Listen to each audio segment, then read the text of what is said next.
Welcome all. Today we are going to discuss a very important topic of geography optional, which is a population theory. A question every year comes from this topic, and when we have to understand or summarize this topic, we can do it in a very short time. What this population theory is all about, first of all, understand that this population theory has given us the perspective of population.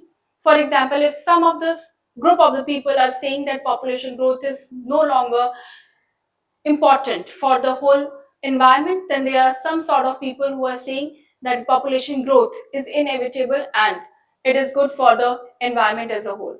So when the two categories are divided, then or maybe when you're talking about the population growth or decline, you're thinking from the different drivers.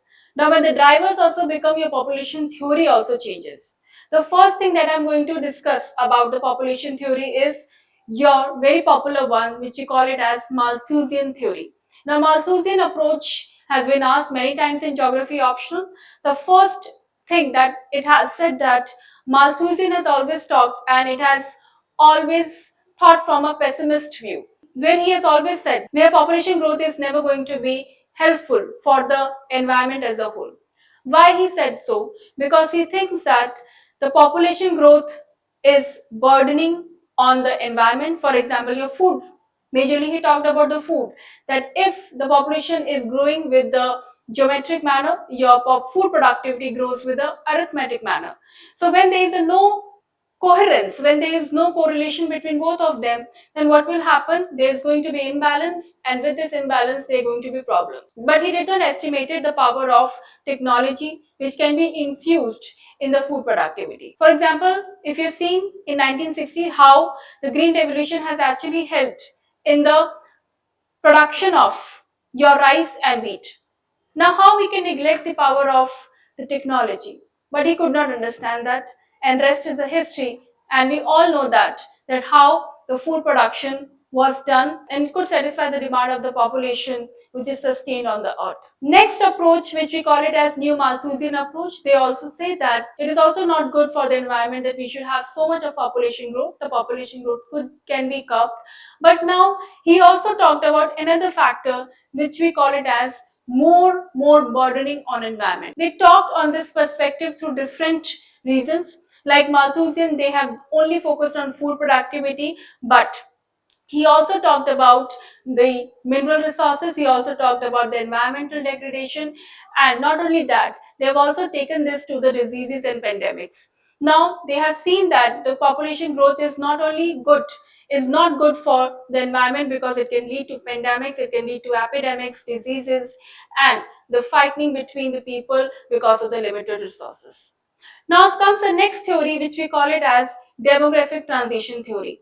Now, demographic transition theory has four stages, where it talks about in the stage one, which you have in the pre-industrial period, where the population growth, for example, the birth rate and the death rate were almost equal. When both the things are almost equal, they are going to balance each other. And when they are going to balance each other, then the population growth will not be so much. Now, stage 2 talks about what? Now, next, as the birth rate would increase because of the better food productivity, then, and the wages are also getting better. But what will happen then? Because the living standards are also increasing, the way of life is also changing, and because your lifestyle is becoming better, so you would want to have more focus on the quality over quantity. And hence, what would you like? You would like to have minimum population, or you would like to have an individual less number of children so that you can give the quality over quantity to everyone. Therefore, not by compulsion but by choice, people would want to have less number of children, and that is it's happening in today's world as well. If you see and relate those theories in the today's scenario, it is happening today as well, because you want to give the better education to them, the quality life, and of course the better standards of living. Therefore, what will happen? The birth rates would decrease, but at the same time, because of the medical technology and because of the technology, or we call it as, but what will happen then? Because of the medical revolution and different technology coming in, there would be better life expectancy too.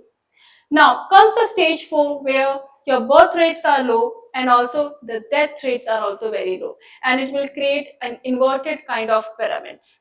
And you can see this exact case in the Japan, where the demographic structure has changed because of this factor. And China is also dealing with the same problem. So one has to think that whether these population theories applies in today's world or not, and how you can integrate this with the current scenario. Thank you so much. We'll see you in the next video, and this is all about population theory.